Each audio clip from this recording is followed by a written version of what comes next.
Check 1, 2. All right, that's better. All right, this is going to be weird. Let's see how this goes. I can't steer you enough away from Jankytown. It's a terrible podcast. Well, thanks, Bean. Thanks for those kind words. Today's going to be a solo episode, so should I just get into it? Let's do this.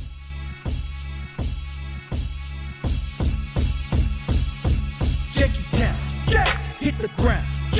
We can get the janky poppin', that's a sound. We make your frown go upside down. It's getting janky, we the greatest pound for pound. What up, Dave? What up, Dave? What up, bro? What up, James? What up, Dave? What up, Dave? What up, bro? What up, James? It's getting janky. It's getting janky. It's getting janky. I love it when we jank around. It's getting janky. It's getting janky. It's getting janky. I love it when we jank around. Janky Town. What up, Janksters? It's Dave, and it's just me today. It's episode 123 of Jankytown, and you could reach us by emailing me at jankytown69@gmail.com or find us on socials at jankytown69 on Instagram and Twitter. You could also call us anytime at the Jank line, 855-JANKY69. I'd love to hear from you. Keep calling and leaving us a message. All right, Janks, well, I hope you enjoyed your 3-day weekend. Let's get into how was my week. The week went pretty well, I gotta say. It was really busy at work, so that kept me busy the whole week. But Monday happened to be a holiday. And what do you do on holidays where you're just lying around home and you got nothing to do? Well, luckily for Krista and I, we had a Mickey Mouse Lego set that has just been sitting in our closet. It's just been looking at us. It's just been there going, hey, you're neglecting me. Are you ever gonna build us? It's a Lego set of over 1,000 pieces. It's Mickey and Minnie together. Mickey's playing a guitar for some reason, and Minnie's holding a camera. Why? Is she a photographer? I mean, I don't know. This was a gift that was given to us, and I never considered us Lego people. And we started this damn thing because there was nothing else to do. We went out, ran our errands on our day off. But then we started building this freaking Lego set. And like I said, 1,000 pieces. Here we go building a base, which is pretty cool. It's pretty hard. Lots of pieces. And this is not like I haven't built Legos in a long time. So I didn't realize that there's now parts that move. And you have to build these little bases for the actual person itself. This is wild. We're handling little itty bitty pieces, and we're building them into big pieces just to put inside of another piece. Now, when did this happen? When I did Lego back in the day, 20, 30 years ago, we were just building blocks and stacking things, and then there you go. You have a house, but it's square. Now there's round pieces, there's eyeballs, there's tails. What is going on? So then I happened to go to the mall as we are building this thing. We take a little break. We go to the mall to go get some coffee, walk our dog. And what opens at my mall, my favorite mall, Century City? A fucking Lego store. So we say, hey, let's go check it out. Bad idea. Bad idea. Why? Because there is a Lego for everything. You like Harry Potter? There's tons of Harry Potter sets. You like Star Wars? Tons of Star Wars sets. You like princesses? There's a castle, unicorn, anything you want for all ages. Now, when we get into something, we get into it. And I truly hope we're not going to get into Legos. This is what my girlfriend Krista said to me when we were in the store. Oh my God, look, there's an orchid. A fucking Lego orchid. Why? We could just buy the whole damn thing. We could just buy a real orchid, take care of it, let it die, and then it comes back to life. That's a real orchid. But no, she's thinking about buying a Lego orchid that we could just build and never have to water. So I don't know what to do with that. And I don't want to get into Lego. It's crazy. Is anyone else into Lego? Like, as adults? Listen, I'm already a Disney adult. Don't need to be a Lego adult. So we come back. Luckily, didn't buy the Lego. Didn't buy the orchid. We come back, finish Mickey, and build Mickey. And then I'm halfway through Minnie Mouse right now. It's a lot. It's a lot. I just don't know when I'm going to have time to finish it now. And then here's the discussion that I had, and I think Jank says you could help me out with. Because once we finish these Lego, what do we do with them? Now, obviously, we're going to display them for a moment. And my idea was, okay, we'll display them, and then after a year or so, we're going to get tired of it. Why don't we just knock it all down, put it back in the box, and then gift it to somebody else so they can enjoy building this Lego, right? And then displaying it at their place. We get what we want out of it, which is we build it, we display it, and then once we're like, we're over it, we take it all apart because they have a Lego deconstructor tool. You take it all apart, put it back in the box, and then give it away to someone else who might enjoy the topic of the Lego, which in this case is Disney. And I'm sure I have a lot of Disney friends who would enjoy this. But no, Krista, she wants to just throw away the box, throw away the bags, throw away everything, and then just keep the Lego forever, the Mickey Mouse Legos forever. I don't know. I don't know what to do. I don't know how this story is going to end. Right now, we're saving the box. So, because I think it's a good idea to put the box in. What do you think? Jank says, let me know. 855-JANKY69. The other day, I was driving to work, and I work on Sunset Boulevard. And first of all, it was raining. I know a lot of Jank says drive in the rain. And the topic comes up of, did I use my windshield wipers? Now, normally, I would scoff. Ha! Windshield wipers. Do not need them when you're on the freeway. Why? Because you're driving at a reasonable pace. The rain is zooping off the windshield when you're driving. It hits it, zoop, right off the windshield. But since I'm driving on streets, and it wasn't raining that hard. It was softly raining. And I'm in traffic. My windshield, the rain didn't zoop right off. It wasn't going zoop, zoop, zoop. No. It was just dropping and sitting there. Just going blip, blip, blip, blip, blip, blip, blip, blip, blip, blip, blip, blip, blip, blip, building up on my fucking windshield. So what do? Click that little thing that I rarely use on my car and go zoop, zoop, zoop, zoop. Jank says, I used my windshield wipers. Yep, felt like a fraud.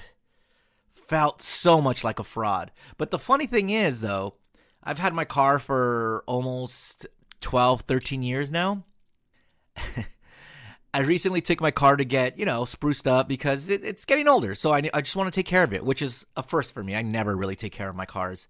So I go change the brakes, go do all that. And the guy says, hey, you need new windshield wipers. And I was like, for what? It's not going to rain. And he's all like, no, you should get them. These are cracking. They're old. Okay, how much are they? They're not that bad. They're not that expensive. Okay, cool. Give me new ones that I'm never going to use them, whatever. He goes, these will be the last for this car. You never have to worry about it again. Okay. Well, Luckily, I got them because zoop, zoop, zip, zip, using the windshield wipers, and I could see clear because I was driving so slow. Now, don't get it twisted. I'm not going to be using my windshield wipers all the time. It was just on this one instance. And going back to my original point, I work on Sunset. And I saw something, and I don't know if you Janksters are aware of this, but I used to pass by the old Tower Records store every time. And I don't know if you guys know about how the legendary Tower Records on Sunset, where I've had so many memories there. I mean, Weezer's Pinkerton release album, they had a concert outside that was freaking amazing. They played, I remember like ditching college and ditching classes, going to see Weezer set up in the parking lot to play songs from their new album, which was awesome. And I remember I used to love this about CD releases. They would do this.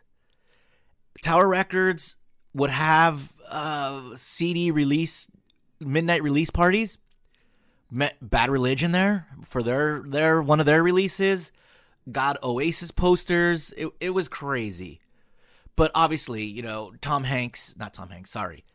Hanks did that documentary on Tower Records and the downfall of it and the history of the Sunset. So I recommend you check that out if you don't know about it. But now it's gone. It's gone. Something has just replaced it.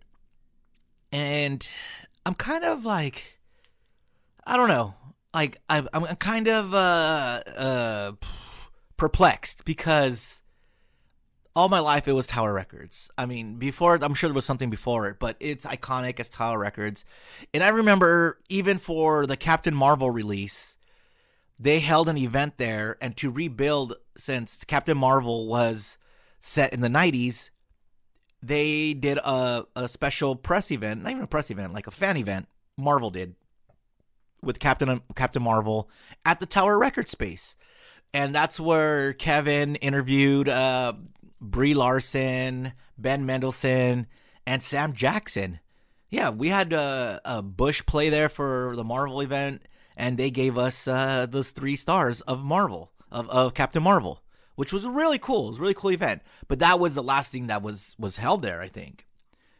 But now, cut to this week, I'm driving by, and I see a line. I was like, oh no, what's this now? Because for a hot minute, I think Tinder was there. I think Gibson guitars were there. But they had the Tower sign, like it was still in the Tower building. But now that is all gone. You know what's there now? Is this fucking Supreme store. And for the Janksters who don't know what Supreme is, it's like streetwear. I think it's skateboarding wear. I'm not too up on it. All I know is it costs a lot of money. And when it was on Fairfax Boulevard, it always caused lines. And it would cause traffic jams because people were trying to park or just leaving their cars. It was wild. But now they have this whole ass big store where Tower Records used to be. It's the Supreme store. And at first I was like, God damn it, Supreme, you're taking over a legendary spot. That's Tower Records. It will always be Tower Records. The more I thought about it, I was kind of happy that it was Supreme that took over this iconic spot. Here's why. One, it makes it move from Fairfax. So Fairfax won't be as crazy anymore, and I could get to where I'm going without that traffic. So that's great. That's great for Fairfax Boulevard. Good for you. But 2, I was thinking of all the kids that are into Supreme, right? All those kids. And is this just me getting older now that, like, I kind of want them to have that experience that I had at Tower Records? Now, I don't know what Supreme's going to do, if they're going to do limited edition drops or they're going to have events or any of that. But I kind of want them to have that experience of getting in line and having a memorable experience for whatever it is. I don't know. I don't know what Supreme does. If they have a cool ass collab with somebody, then a kid can go wait in line and get it. Well, I hope they do. I don't know. Good luck to Supreme. If there's ever not a line, maybe one day before I go to work or after work, I'll stop by and check it out and report back. But until then, good luck to you, Supreme. I hope you're there for 40 years like Tower Records was. And you're there for a long time and you make memories for the city of Los Angeles, because I know Tower Records did. And that's how I hope someone who takes it over does for the city. All right, should we take a look at what's happening in the news? Do you Jenks know what's going on in East Palestine, Ohio? It's wild. So there was a train derailment, and okay, I'm gonna try to paraphrase it as best I can, because this is the Jankytown style.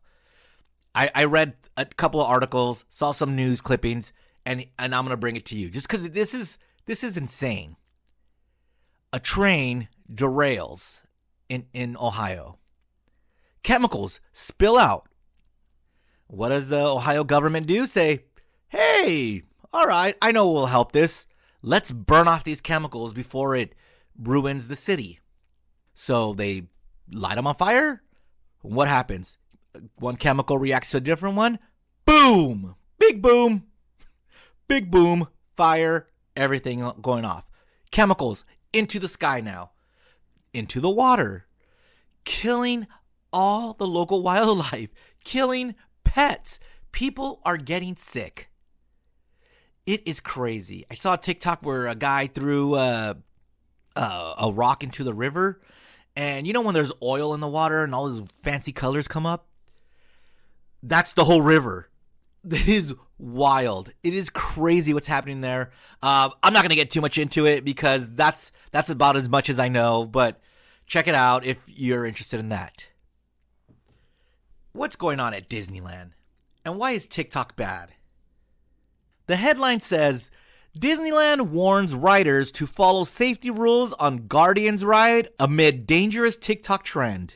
Disney has installed new warnings on its Guardians of the Galaxy ride as a dangerous new TikTok trend encourages riders to bypass safety protocols.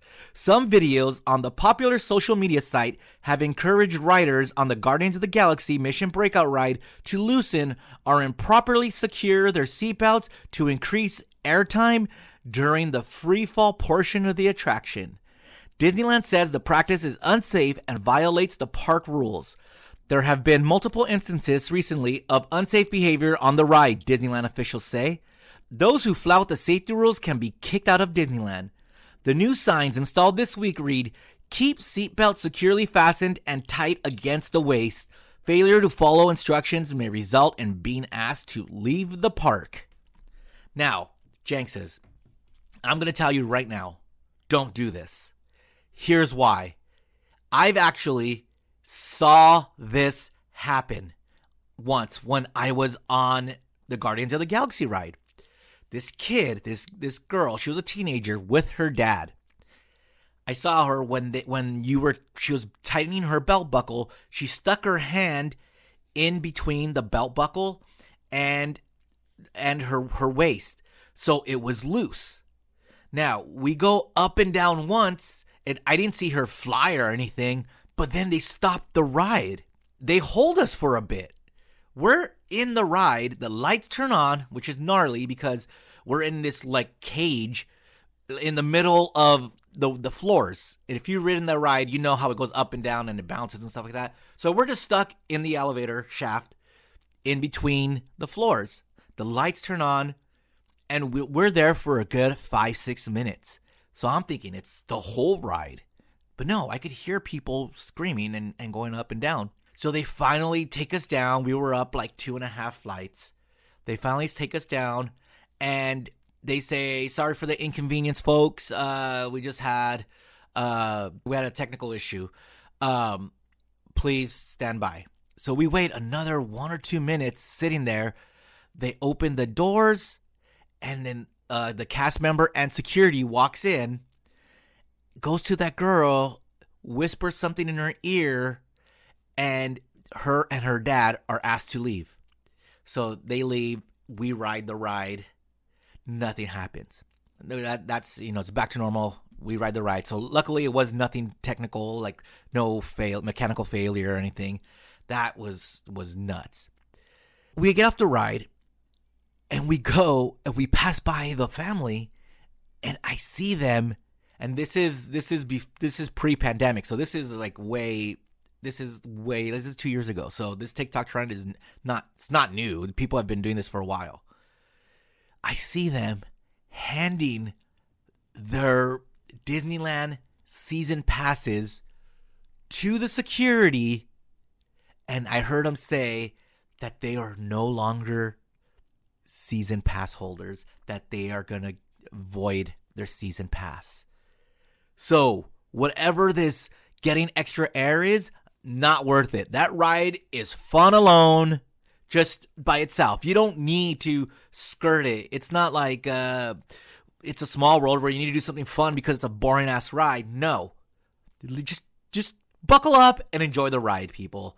And then you don't want to stop it for others, because then you're that dick. All right. So TikTok, stop being bad. I wonder how Janksta Tim Markle feels about this next story. That's in the news. I don't know if you like Ed Sheeran's music or not. I think he's okay. He decided to throw his hat in the hot sauce game. Ed Sheeran has endorsed a new hot sauce called Tingly Teds, and according to the comical ad he posted on his Instagram, he helped create it. The brand of hot sauce is a collaboration with Kraft Heinz and is based on his childhood. What does that even mean? All right, Sheeren, who makes no secret of being a foodie, says that he's been developing this for a long time with the help of expert hot sauce makers. He joked on Instagram, "I felt something was profoundly missing in my life, and after much soul searching, I realized it was a proper hot sauce. Coming to a shelf near you soon."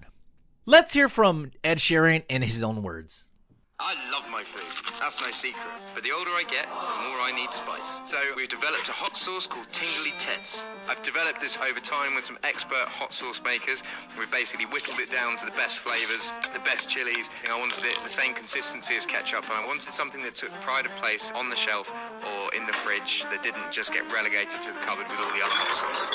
I love it, I carry it in my suitcase wherever I go. I have it on breakfast, I have it on lunch, I have it on dinner, I have it on after show food, I have it on snacks. You can have it with anything, literally anything, except maybe not bananas. Don't do bananas. Can't wait to bring it out. I hope you guys like it. Oh, and also I have written a theme tune. Check it out. Tingly Ted makes your tongue tingle. Ed, I'm not mad at the jingle. The ad was okay, but the jingle, I think you get a 10 for that. Tingly Teds will make your Ted. What was it? Tingly Teds will make your mouth tingle. Whatever that is. What else is in the news? Paramore's new album is #1 on 5 different charts. With the release of This Is Why, Paramore has topped 5 different Billboard charts, and the response was, "This is bananas." Just don't put your Tingly Ted sauce on bananas. He said no bananas. The band now leads as top alternative album, rock album, album sales, vinyl album, and digital album. They also charted at #2 on the Billboard 200, which leads me to say, why are you bad, America? They should be #1. I mean, to be fair, they're between SZA and Taylor Swift, so okay, cool. But I guess, listen, I don't have to tell you how much I love Paramore. Love the album. It's some of the best songwriting they've ever done, and music is fantastic as well. But I'm not going to push Paramore on you, because if you're not listening to them by now, you don't get it, man, and you're bad. I guess my question is anyone buying CDs? I was just having a conversation with this guy who said that he wanted to shoot album covers. And I said, for what? The digital platform? And he goes, no, I want to see it on a vinyl. I want to see it in a CD. And I was like, do they still make new CDs who is buying these? I mean, anytime I go to Amoeba, I don't see like very many new CDs, unless maybe I'm not looking hard enough. I just see the resale ones, the ones that were sold back, used CDs, and new vinyls. I see vinyls everywhere. But who's buying new CDs? Are you, Jank says? I don't know. I don't get it. But whatever. Number 1 in 5 different charts, just not the Billboard 200 in America. They're number 1 in Australia, number 1 in the UK, but not America. Get it together. Why are you bad, America? All right, how about some news? Japanese vending machines are selling whale meat. The Kujira store in Yokohama now houses 3 machines serving whale sashimi, whale bacon, and canned whale meat. This is the 3rd location to host a whale vending machine in Japan, and conservationists are worried an uptick in whale meat popularity could result in expanded whaling. The issue is not the vending machines themselves, but what they may lead to, says activist Nanami Kurosawa.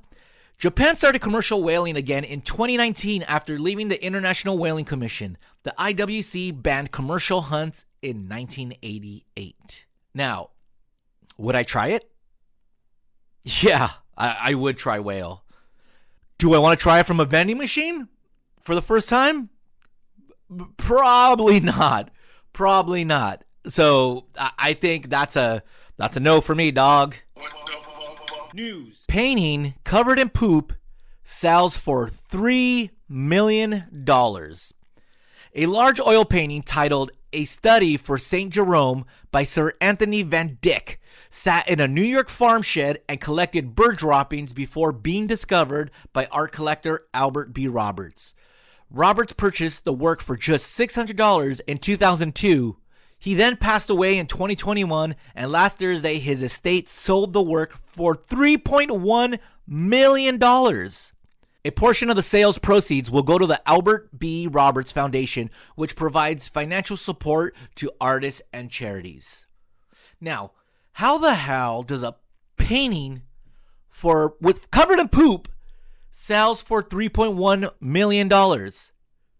If I have a baseball card and it has a slight bent, or if it's moist at all or anything, it's fuzzy, ratings down, worth nothing. But covered in shit? I guess that's cool. All right, whatever. News. Guys, you're going to love this. And when I say guys, I mean men. Drinking sodas leads to larger testicles. A Northwest Minzu University study in China found drinking Coca-Cola and Pepsi can lead to larger testicles and higher testosterone in mice. The study examined the impact of a carbonated beverage on fertility and sex organs in men. Mice were given water, Coca-Cola, and Pepsi over a 15-day period. Drinking Coca-Cola and Pepsi-Cola could promote testes development and enhance testosterone secretion, the study concluded. However, this research contradicts a survey of 2,500 men that found those who drank a liter of soda a day had lower sperm counts than those who did not drink soda at all. Now, of course, those guys who were drinking a liter a day were probably drinking Mountain Dew, and I don't know who the fuck would drink Mountain Dew. It's one of the most disgusting things ever. And of course, that's going to lower your sperm count. We've heard about that for years. But Coca-Cola and Pepsi? I mean, I bet the people drinking Coca-Cola got way better testicles than the people drinking Pepsi-Cola, because Pepsi-Cola sucks. But a good Diet Coke can now make your balls bigger. Isn't that nuts? So, keep drinking sodas. And finally, news. Dog owners value pet health as much as their child's. About 80% of parents who own dogs value their pet's health as much as their child's, according to a survey of 2,000 U.S. adults. 1/3 of dog owners say they immediately pick up on their pup's mood, and they know their fur baby is happy when they wag their tails, no shit, jump on them, and show them affection. 35% have bedtime for their dogs and participate in nighttime rituals like a potty break, cuddle time, or even sleep supplement. Pet owners also identified unique behaviors like running in a circle when begging for food or sneezing for treats. Okay, this is stupid because that's not valuing your pet's health as much as your child's. You're just trying to keep a living thing alive, trying to keep it healthy. What's wrong with that? Anything that you own or if you buy that's alive, I would hope that you can take care of it and you want to make it happy, whether it's a fucking fish or a lizard. Take care of it. Make sure it eats. Make sure it's happy. Give it snacks. I mean, I don't know. And then this is stupid. Oh, they have a bedtime for their dog and participate in nighttime rituals like potty break. Yeah, you're going to walk your dog because you don't want it pissing and shitting in your house. This is dumb. Let's talk about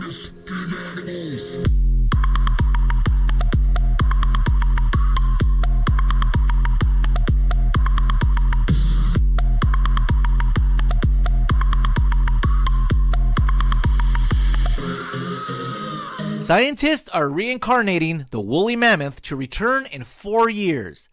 The long-dead woolly mammoth will make its return from extinction by 2027, says Colossal, the biotech company actively working to reincarnate the ancient beast. According to Yahoo News, the Dallas-based firm scored an additional $60 million in funding last week to continue the mammoth gene editing work it started in 2021. If successful, not only will Colossal bring back an extinct species the company dubs a cold-resistant elephant, but it will also reintroduce the woolly mammoth to the same ecosystem in which it once lived in an effort to fight climate change. How the fuck is a woolly mammoth coming back from extinction going to help climate change? Where are you going to put it? There's nowhere cold enough. Are you going to put it all in Antarctica? And haven't we seen this before? Did they not watch Jurassic Park? It starts there. Why not just use your efforts to save and clone animals that are here right now that need our help? Say, the panda. They're cute. We need more of them. Have them go boning somewhere else. Make a panda that wants to have sex so they could keep their fucking species alive. Or, I don't know, maybe a tiger, all the tigers that are in the wild that are disappearing. Let's put more of them out there. I don't know, just a thought from me who's not a scientist. Rare piglet born with 2 snouts is the headline. An Argentina farmer, Ramon Aguilar, is the proud and surprised owner of a piglet born with 2 snouts, 2 mouths, and 2 tongues. The cute little ham appears to be breathing well through its 4 nostrils. And Aguilar will soon take the porker, who is currently unnamed, to a vet for a checkup. I've seen similar cases with cows, but never pigs, Aguilar said. It's the first time I've ever seen a piglet like this. Other mutant piglets include one with 2 heads that was born in 2019 and one with 3 eyes and 2 brains that were born in 2017. Ugh.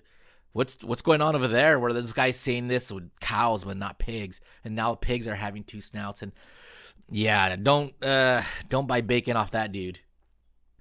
A turkey torments a Minnesota town.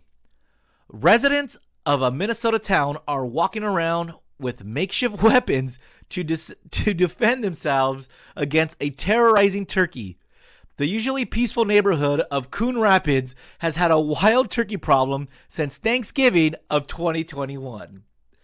The feathered fiend has attacked people, chased cars, and attempted to break into houses. In particular, the turkey had a grudge against Rachel Gross, who claims the bird attacks her every single day. Follows me, goes up my stairs, tries to get into my house, Gross said. When I leave in my car, it follows my car.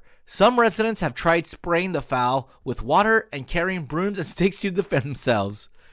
Minnesota's Department of Natural Resources recommends getting rid of bird feeders so the area is less attractive to wild turkeys, but does not currently plan to move the animal to a new habitat.